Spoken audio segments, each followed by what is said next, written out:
resident or somewhat nearby provides an extra personal touch for give us all a much better understanding of what's going on. Thank you, Kevin. The benediction will be delivered by Reverend Haynes.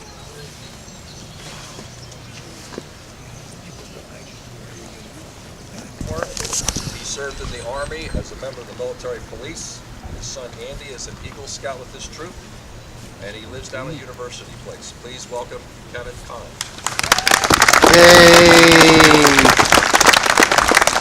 Good morning, everybody. Glad that so many of you could come out on such a great day, such a beautiful day.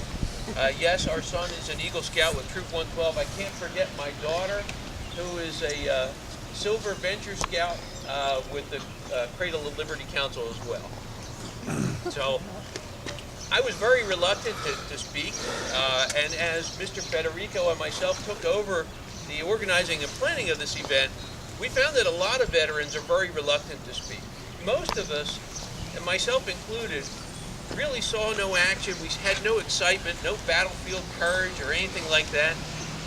So it's hard to come up here and represent those who gave up their lives so that we can all live in freedom and peace. But in looking back over my short time in the military, I do have one story that I like to share sometimes.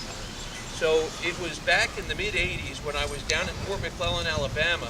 I was in the company office, and the first sergeant came in one day, and he looked at us in there, and he said, "You guys have got it made." And we thought, what the heck is he talking about? We've got it made. So we asked him, and he said, well, when you go out those gates, you go out in town, you get on a plane, on a bus, on a train, you go into a restaurant, how do people react? We were kind of dumbfounded. We said, well, people ignore us. It's like we're not even there. And he said, how great is that?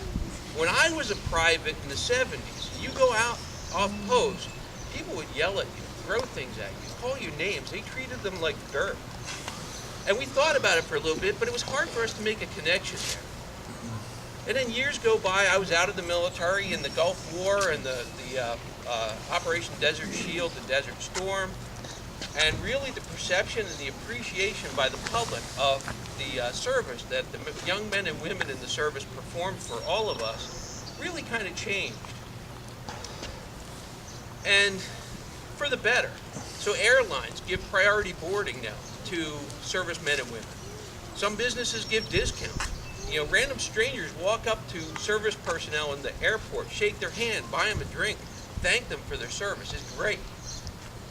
Every 4 years or so, the Boy Scouts hold a national jamboree. Big event, 30 to 40,000 scouts from around the country gather in one spot for 10 days of camping and activities and fun.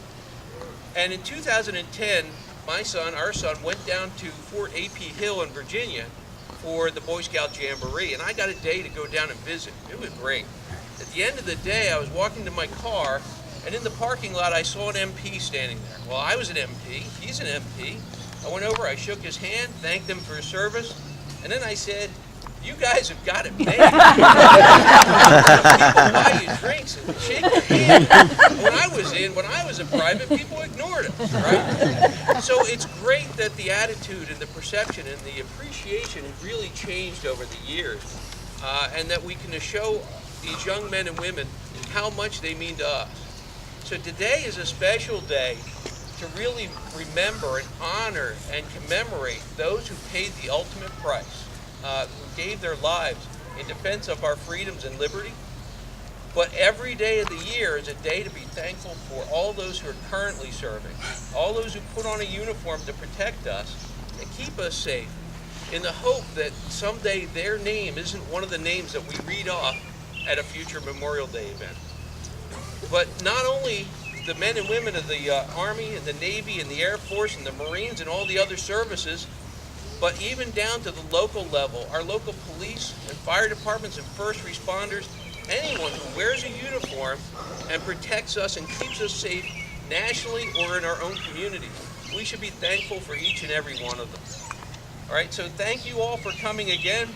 I hope many of you can join us as we march down to the cemetery to lay flags at the graves of those who served before us. It's a great event. Thank you again. Yay!